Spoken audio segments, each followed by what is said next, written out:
there is absolute magic that happens when you can create that peer network for your customers. Literally, people buy from people. Invariably, you will get business out of that because your customers are sharing who they trust, and that's you. Welcome to It Comes Down to This. Today's guest is Randi Deckard, a leadership and talent strategist who helps companies hire, develop, and retain the kind of people that fuel long-term success. I've invited Randi on the show because she brings a rare blend of clarity and compassion to the conversation around people. Whether it's aligning your team with your mission, making tough hiring calls, or navigating growth with intention. In this episode, we talk about how to build a culture that attracts the right talent, how founders can develop the leadership skills their company needs, and why clarity in your values is a non-negotiable if you want to scale without losing your soul. In today's episode, it comes down to this. Your people strategy is your business strategy. Welcome back to The Marketer, everybody. It is great to have you on the show once again. We have a fantastic program for you today with a fantastic guest. I have Randi Deckard with me. And today we are going to be talking about three main areas on the show that you're going to be interested in. The first is mentorship and coaching, why that's important regardless of where you're at in your career. The second is how you thrive in down markets. As everybody knows, we're facing one of those currently. Who knows for how long? So how do we thrive when things get rough? And this third thing that we're going to talk about, which I'm super excited about, is community building and how you build communities and why it's important, especially in down markets. So the title of our show today is Building Strong Communities When Times Get Tough. So Randi, thank you so much for joining me today. Thank you so much for having me, Monty. I'm a fantastic guest and ready to go. Awesome. Super excited about it. Well, I'm going to jump right into it, Randi, and I want to ask you, how has mentorship shaped your career? And can you share with us a story about a mentor who has made an impact on your life and in your career? Sure. So, there's more than one, but there's two that I really are pivotal to my story. Mentorship is just super important. If you don't know how to get where you're dreaming of going or thinking of going, a mentor can really help you because typically the way I see a mentor, it's someone who's at where you want to be, and they can help you kind of lay down the steps, right, of how you might get there. A mentor might also be someone who sees something in you, believes in you before you believe in yourself. So those are two ways that I look at mentor. And of course, a coach is really someone that can help you through all the steps. So to go back to the two people that I mentioned in the beginning, one was Jessica Landestrate. She believed in me. I literally transitioned from being a clinical lab scientist to an individual contributor account manager at a startup. And when I interviewed with her, she's like, the role that you came in to interview, I don't see you for that. This is what I see you doing, and you could be really good at it. She gave me my shot at the commercial side of healthcare. And throughout my 6 years at that startup, I went from individual contributor to director of commercial operations before I exited right before Quest purchased us. We're still friends today, still keep in touch. And I think that's the beauty of a mentor. I mean, they don't just help you once, they're there for life. The other person that helped me was a former COO, because he saw in me before I believed it as well. See the theme here of, what, you're extremely adaptable and you can do anything. So he gave me my superpower. I didn't realize that one of my strengths was in the GTM realm.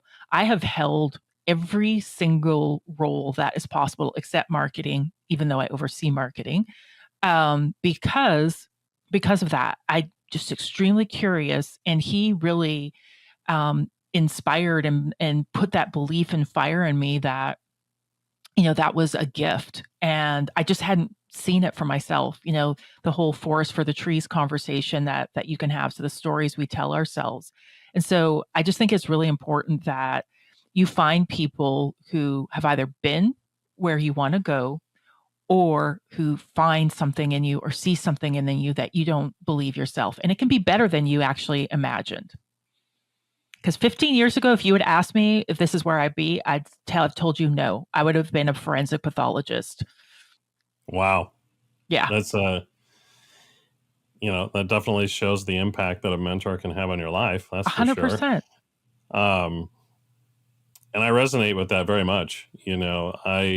I think that it's critically important to have somebody who you give the freedom, if you would, to speak into your life and to be honest and truthful about it. I've had my own share of experiences with mentors over time. They don't always come the way in the shape, if you would, that you think they are, do they? It's not necessarily an assigned engagement, if you would. There can be quite a few people who sometimes they just come alongside you, put their arm around you and say, hey, let me talk into your life about something. And if you're open to that, amazing things can happen. It can change the trajectory, if you would, of your life and just be extremely valuable. Why do you believe that everyone, CEOs, leadership, anybody that's just starting out actually needs a coach? And how do you go about finding the right one? Right. So I'm just going to go back to what I said earlier and the forest for the trees. You need a coach. And, I don't care who you are, whether you're CEO, SDR, you need someone to be able to be radically candid with you, and help you see the things that you might have bias around, be an accountability partner, and stretch you. Some people, not everyone, but some people will hang out in the comfortable. And growth happens in the uncomfortable. And, a coach can really help push you or help you talk through, and realize maybe why you're resisting. I think when you're looking for a coach specifically, you need to find someone that you trust. So there has to be rapport. Um, and and I also believe that your coach may change as you proceed. Like someone who helped you early in your career might not be able to help you as you get older, right? I say older, like more mature in your profession. That may change. And I always say that you have to invest and bet on yourself. And the way to do that is through a coach. A coach can really help you, excuse the expression, broken record, but the forest for the trees. Because I think sometimes we tell ourselves stories, and a coach is a really good accountability partner and holds up that mirror. Maybe when you are like, I don't want to hold up that mirror. Let me shine it somewhere else. It's totally the truth. Totally the truth. We all have blind spots. Yes. And they're called blind spots for a reason. We don't see them, and often it takes somebody that has been there, done that can come in and see what you're doing to help move you in the right direction. Yep. And, sometimes, and it doesn't really matter in your career or where you're at in the stage of your career, in my opinion. Obviously, definitely important when you're new, especially in sales, anything really, but sales, you can't go to college and get a sales degree. Right? 100%. But there's no excuse nowadays when I look around at all the resources outside of paying for a coach. Totally. They're, LinkedIn, YouTube, there are just, you go to conferences, because some of the conferences are virtual, right? And there's a free ticket.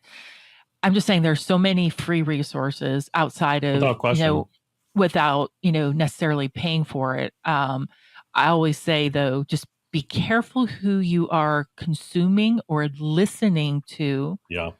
Do they have authority? Do they know what they're talking about? Vet that first. So that's just one thing to be, I think, careful about. And Yeah. sometimes you can have more than one coach. You might have a coach that you pay, but there might be someone who just cares about you and you know, coaches you and shares. And Yeah. once again, it's up to you how you take that feedback. But being self-aware is huge, right? Without Knowing question. knowing where your weaknesses are and where you can shore up, and then, the other areas, where you're strong, and maybe it's just other people's opinion. Yeah, and I'd love to piggyback on that because I agree with you. The number of sales resources that you can find online in the library, everything are unlimited. Yep. You can learn about process, you can learn about structure, you can learn about CRMs, anything you want in sales, right? To become a better salesperson with all those processes and tools and so on and so forth. Right. Where coaching and mentorship comes in, though, is a focus specifically on you Yes. And and knowing how do where to you start. exactly and how do you apply those systems and Mhm. processes and tools and techniques and everything else to your own process. And I've talked to a lot of salespeople, and so many of them they grew up in sales by having the owner or the sales leader in the company, kind of take them out on the call, do Mhm. the call on a Zoom or whatever with them, and they get to help them overcome the different hurdles and stuff that are just natural. That you know, based on your personality type and learning personalities of people that you're talking to, how you overcome these different barriers for sales. So definitely getting that personal touch is so important. And I think, if I can just tease that out a little bit, I think it's really, crucial, from a coaching perspective, that individuality, like, everyone's at a different place. And just like in sales, we meet our customers where they're at. From a coaching perspective, in order to grow, you need to meet yourself where you're at and know where you need to improve. Some people, aren't so good in the disco, or aren't so good in getting the meeting, or they can get all that done and then they just like crumble, when it goes to close, right? They struggle with negotiation, handling objections. Um, and so, like I said, just being, candid and understanding those. And that's where, I think some people maybe shy away from their metrics. And I think, really understanding your personal metrics, are will tell you where to go. But then also as a leader, that's how I know individually how I need to help people. And from a compound perspective, if you focus on those areas, you will receive a compound effect individually and as a team. If you can address the personal challenges that, someone is having, and customize their coaching. Yeah, for sure. So we've talked now a little bit about why you need a coach, always learning, kind of, how you keep your skills up to par, if you would. And I kind of have a flow for this show that I went through. That leads us into now our discussion around what happens in down markets, Mhm. right? And this is another reason why coaching is so important, because if you're new in sales or young in your career, you know, things tighten up in down markets. Sales cycles stretch, and it gets harder, not only to grow your funnel but working people through that funnel and getting to the close. So when the economy gets tough, Randy, what's the first thing you focus on in your business strategy? Yeah, in our business strategy, especially coming out of COVID and, the last, let's be honest, the last few years, the first place we went to is our customers. Customers leave clues, right? So There's that post expansion post expansion opportunity. There's who would be a referral, leveraging your network, and especially for those customers who've articulated value. And I will stress that you don't have to necessarily have your sellers, if I'm going to use the word harassing your customers, but this is where, having collaboration between CS and sales is super important, and really using the tools that you have. Most organizations are using some type of recording, so either sales could listen into calls, and see how customers are articulating value, leveraging that in their messaging. CS folks can help identify people who are champions and would be a referral, and help them leverage, and working together saying, these are the 5 accounts or 5 people that I'm trying to reach. Can we ask them, because you have the relationship, if they're willing to make an introduction on behalf of the organization, and working together. And one of the things I've done is not divide my team. So I'm over sales, marketing, customer success, and we have joint meetings with all 3 pieces of the organization, the revenue engine. And I've purposely done that because, we align on the metric, but it's the day-to-day collaboration that makes the revenue happen. So that's just the way I like to think of it. And then the other thing is with marketing, thinking about how you can generate peer-to-peer community interaction. So I talk a lot about building community without walls, right? You don't have to have a platform per se, but it can be through thought leadership, virtual webinars, micro events. And that's where you can have a certain ratio of customers with a certain ratio of prospective buyers. But there is absolute magic that happens when you can create that peer network for your customers. Um, Sit back, facilitate, and literally people buy from people. Invariably, you will get business out of that because your customers are sharing who they trust, and that's you in the equation. Yeah, totally. I love what you said about combining your teams. So often in businesses, marketing, sales are kind of independent silos. They don't communicate a lot together. They argue, if you would, over how many leads, quality of leads, whether or not they're even leads. You can't close. I mean, there's always these internal debates between the two departments. Yet they are, you know, Wonder Twin powers, right? I mean, the old cartoons, if you remember those, I don't know if you're old enough for those days like I am, but remember the old Wonder Twin powers where they would put their Yes. rings together and then all of a sudden they become a superhero. Yep. Here we go. We're going to activate. That's right. I have In the 2 form rings. of I can do it myself. super marketing. Yes. Yeah.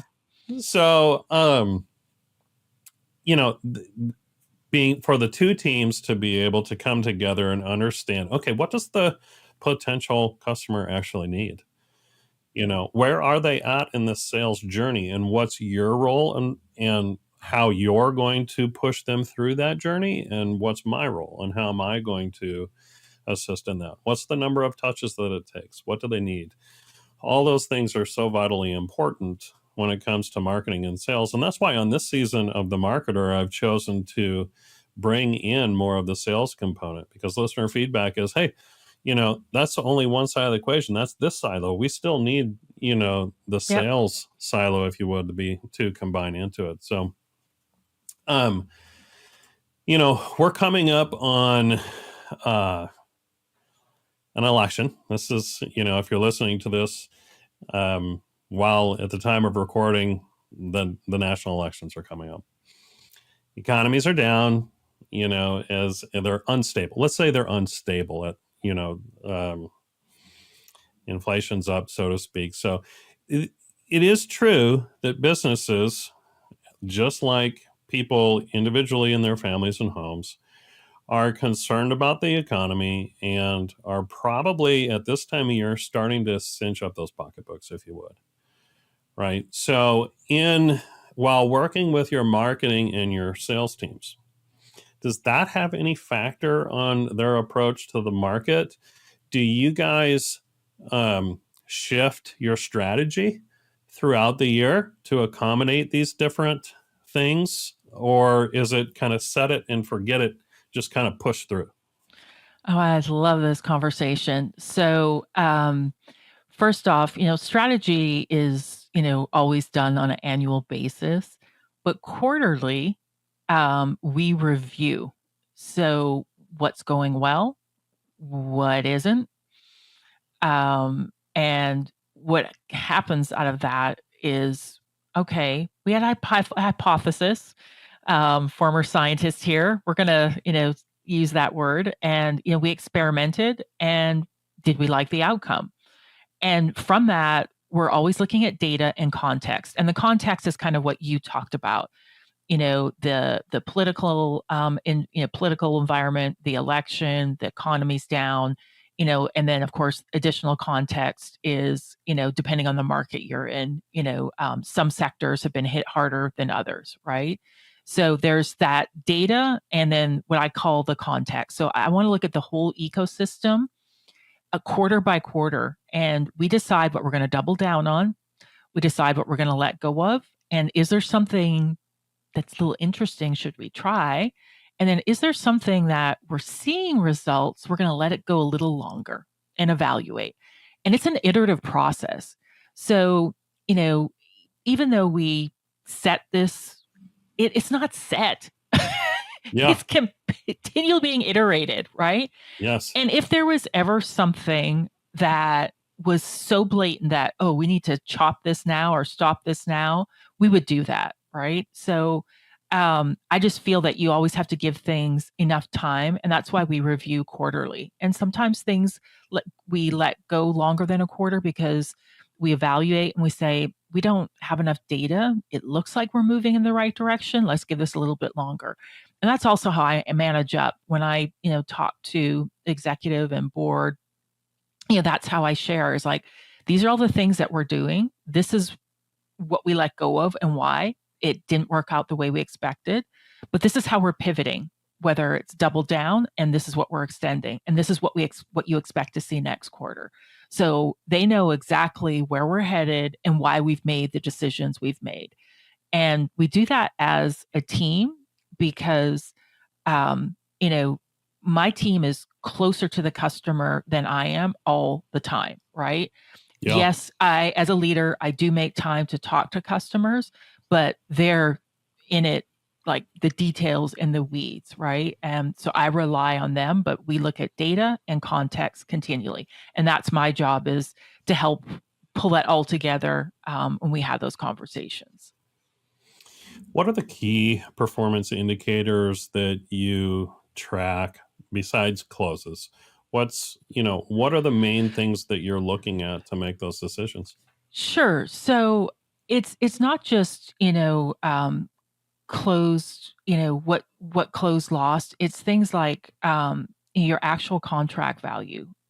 It's is there a way to increase that, and have we increased that? Why haven't we increased that? It's like, is it because our customers aren't understanding the value? Is it the messaging that we haven't been able to increase our contract size?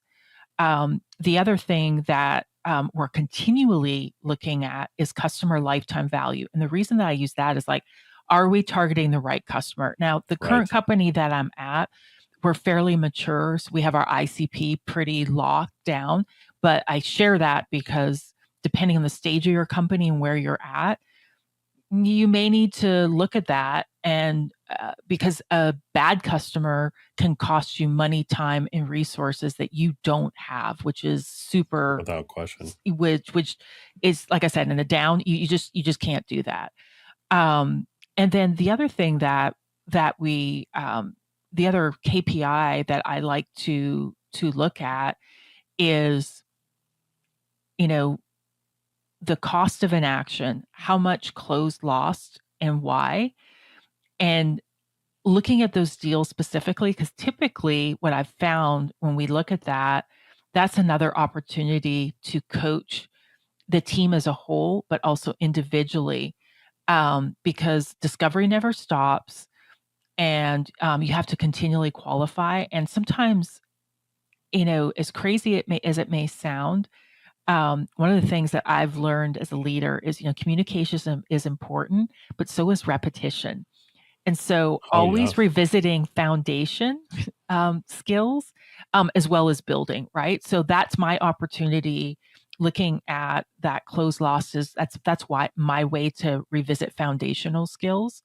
And then how much percentage is coming from referrals? How much is coming from partnerships? How can we, increase those? What did our community events look like? What was the traction from those? Um, so it's a host of things, and like I said, I think everyone's industry is a little bit different, but I Sure. think there's certain KPIs that everyone would agree, you want to look at a quarterly basis. I think lifetime value is an extremely KPI to look at, and I'm fascinated that how many companies that we will work with that really don't even understand how to calculate their lifetime value. Right. So very critical.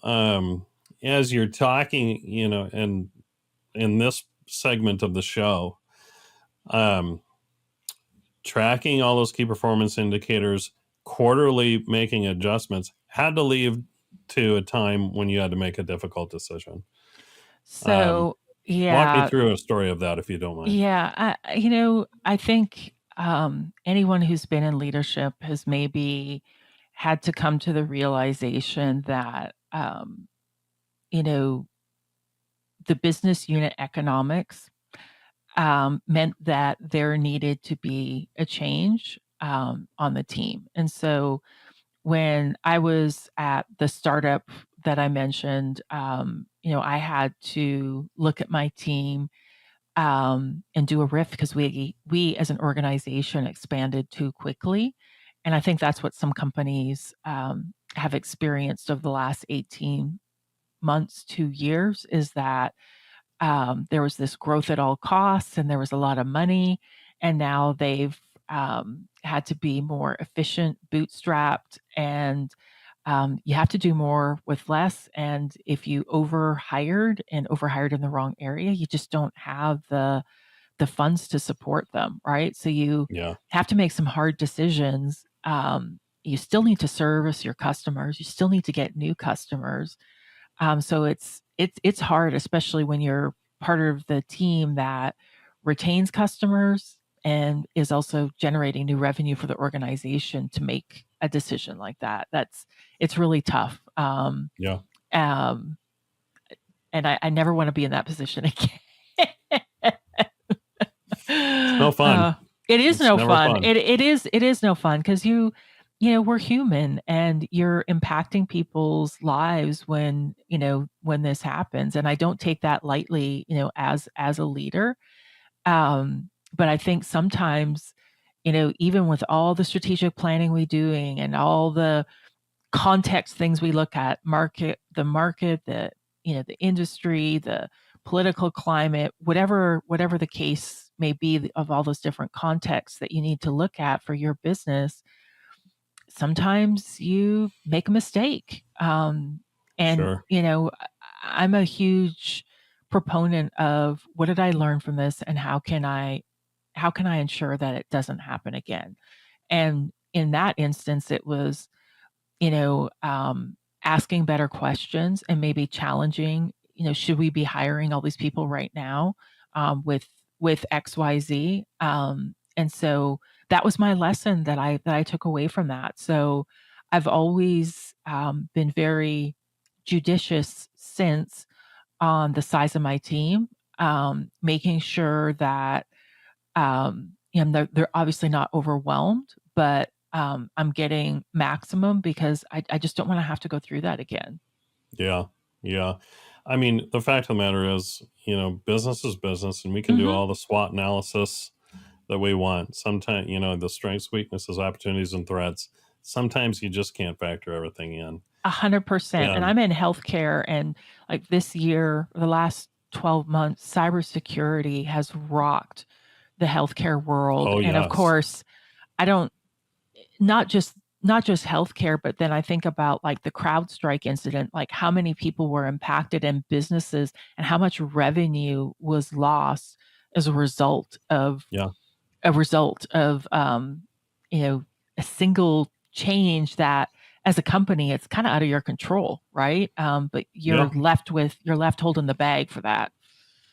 Well, and data breaches Hmm. are just increasing. I mean, just this week there was the news of, like, I don't know, it was a massive amount of data, user data, that had been breached from somewhere, and I can't remember if it's healthcare. I want to say it was, but um, full name, their social security numbers, all the stuff was now just kind of released out into the wild. And I can imagine, how challenging it is in your role and for in the health industry when something like that happens. Yeah, any Um, industry that's regulated, whether it's oh healthcare, yeah, fintech, et cetera, there are a number of areas that are heavily regulated. But yeah, it can be devastating. It can wipe out a company. I think absolutely. Change Healthcare with their cybersecurity incident. Um, I want to say it was like 23. Like it was a quarter, like 23, 25% of their revenue for the year would be impacted by that. Never mind all the other companies, all the other healthcare companies they impacted, but theirs alone. It's billions of dollars. It's insane. Yeah, it really is. Yeah. And I can share my own story of difficult decisions. It doesn't have anything to do with data breaches, but things that you can't control. My company specifically helped people um, maximize LinkedIn, if you would. Use it for both marketing and lead generation. And we, in 2022, the early part of the year, LinkedIn had gone through so many changes. The algo. Well, the algorithm changes, but also how people use the platform, Mhm. because there's so much spam and so many fake accounts and stuff that had, landed on the platform. Um, Direct messaging and getting people to talk through a direct messaging standpoint just dropped down to like cold calls. Nobody was, responding in their direct messaging, and it really didn't matter what you put in there. People were just done with it. Gone were the days of the meet and greet where you could just connect with somebody and say, "Hey, would you like to jump on a quick call and meet each other?" People were tired of that. So that led to a very difficult decision for us as a business to move actually completely away from those services, knowing that you can't live and die, if you would, off of one service. It also meant we had to let go of a large share of our team.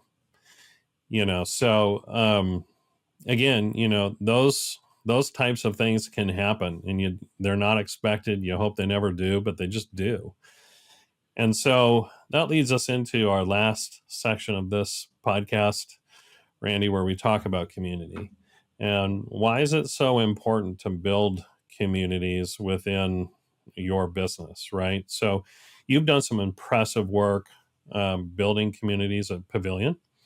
So, what's the secret to keeping people engaged and involved? So I look at community as no different than sales, in the sense that one, you meet folks where they're at. So in sales, you meet customers where they're at, and then you add value. I have this saying that, I never ask for anything unless I have bank. And what I mean by that is I have to have, given value to you. And so if I don't have $1 million worth of value with you, Monty, I'm not going to ask for anything. So it's a give more than take mentality. And Nice. I've been very, fortunate, throughout my career to be able to, build, peer to peer communities, community without walls, in my business roles. And then just from a professional perspective, like with Pavilion being the DFW chair, in Dallas, just once again, it's really critical to meet people where they're at and help people choose their own adventure, right? So, Yeah. as a member or, of, part of the community, whether it's a pavilion or someone at Bessler in my community without walls. It's like, what's important to you right now? What are you trying to accomplish? And so if I can meet you where you're at, I can help you. Maybe, it's education. Okay. Well, here's the different things that we have. What are y- what is your most urgent need? Right. And this is also what we do in business, right? It's like you're True. looking to find out and help people. So I think sometimes people overthink. Well, I just don't think. I know people overthink this and overcomplicate it. But it's really about adding value and meeting people where they're at. And sometimes you just have to ask, Yeah. how can I help you? What would be the most beneficial thing right now to you? Is it education? Is it, meeting someone else because you have a problem and you wanna talk to a peer? Can I connect you? What is it? Yeah. And that's it. I know it's a process, it's a framework, but it really is that simple. Yeah. I agree with you. I mean, we definitely don't have to overcomplicate it. What are the different barriers, though, that you have found? Um, every sales call, every step of the way in sales ha- comes with a barrier. What are the barriers in terms of getting people involved in a community and then keeping them involved? So it's access, right? So first off, they have to trust you. So if you don't have credibility, you are not going to have access to those people. So the first barrier always is access. And even if someone maybe steps in, if whatever they see in that moment, if it isn't adding value for them, they might step out and never come back. And I always equivalate that to, if you have a bad experience at a restaurant, you might not never go back again, right? So you have to focus on the experience and be very intentional about when you invite people in for the first time, what their experience is going to be. So if you understand why they're joining, like you can maybe direct them to the right point to join as well, right? So they have the best experience. And once again, that comes down to being curious and asking those questions. But um, you know, same thing in sales, same thing in community. It's leveraging peers, to connect others. And once you have that trust, people wanna come in because, "Oh, so and so's in that? I trust them. Like, what value are they getting?" And if they talk about that, that's how you get people to come in, right? It really is about building buzz, and the way you do that is by being authentic and adding value, way more value than you ever asked for, whether it's because you want business or whatever, you need something for yourself. It's always about building bank. Yeah, well said. And one transactional conversation before building that bank is the same as making a withdrawal when there's no money in it.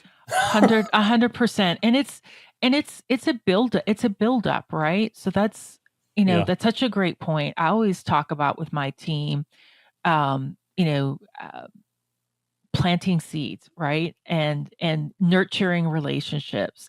Um, you know, you know or you get a sense of when someone is ready through the conversations that you have.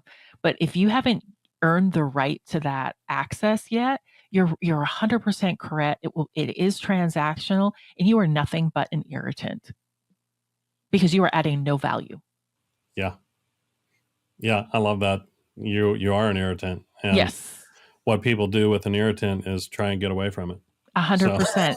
And the thing is you can damage permanently depending that's how true. you act, right? And so I think it's just something we need to be cognizant of, and I truly believe that, if you have the right intention and you truly are adding value, over time, you can build. Is it the fastest way? Not initially, but once you have enough people in your community, you definitely can get more business much more rapidly. But it is one of those things, it does take an investment, and the earlier you start, the better off you are, right? Absolutely. And that kind of cycles back, to kind of the start of the show.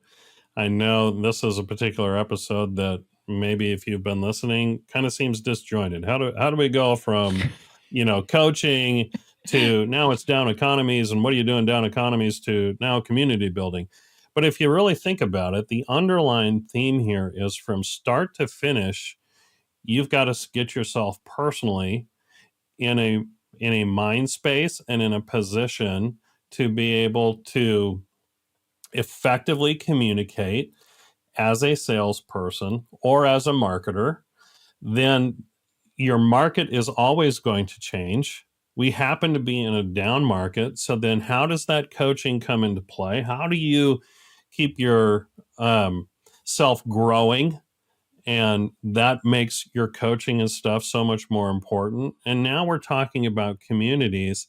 And what community is all about to me is building a safe house, if you would, for downtimes. Because, if you're in the B2B space, B2B is all about relationship building. And you have to pour into those relationships, over and over and over again, because sometimes it takes a lot of nurturing, before people are going to get ready and going to make a decision to do business with you. And we don't get to control the timing of that, do we? It's more about who are they going to trust at that moment of decision. And so you can really kind of not build a barrier, or if you would, insulate yourself from some of these downtimes as you build these communities and as you improve yourself, keeping the right mindset, that you're here long term. The more you build into relationships long term, and you as a sales leader, the more you pour into your salespeople and help them understand we're looking at a long term approach here, not just what's going to happen next week. Those are all process things, right? Can you speak to Mhm. that? Yeah, so I think sometimes, especially new leaders, if they haven't been coached, focus on outcomes, right? Yes, And 100%, it is about the process. And the earlier you start building and nurturing relationships, I mean, personally myself, I've nurtured relationships for as long as 7 years in healthcare, and before I've seen business, right? But some of those deals are millions of dollars, right? yeah, So it's just yeah, one of those things that you have to. It is a long game, and I think that um, one of the things that community can do for an organization, just to tie it back to our earlier conversation, is that community is like a slow ramp, but once you get enough people in your community, that's where you can see acceleration in your business, because you have more absolutely. people talking to one another, and that's where I have seen the time to contract be reduced significantly by as much as 30%. In healthcare, we can be anywhere from 9 to 18 months, depending on the size of the organization. When we can get it down to 6 months, I call that a huge win. Um, I've also noticed that, the multi-threading aspect of a deal, when I have more trust, that instead of having as many as 15 to 20 people involved in the contracting process, sometimes that has dropped down to 5 because I've earned their trust. So those are just a few examples that I have seen specifically, that can really help. And and like I said, it takes time to build those. And in the meantime, so what are you doing with your team to ensure that they're continually upskilling, have that growth mindset, and continue to invest and don't burn any relationships, right? continue to add value, nurture, and be very cognizant and empathetic of meeting the customer or prospective buyer where they're at, period. That is an awesome bow on the conversation. Thank you, Randi. It was such a pleasure to have you on the show. I hope everybody that has been listening has gained tremendous value. Randi, I appreciate you taking your time to do this for us and the fantastic information that you delivered. Thank you so much for having me, Monty.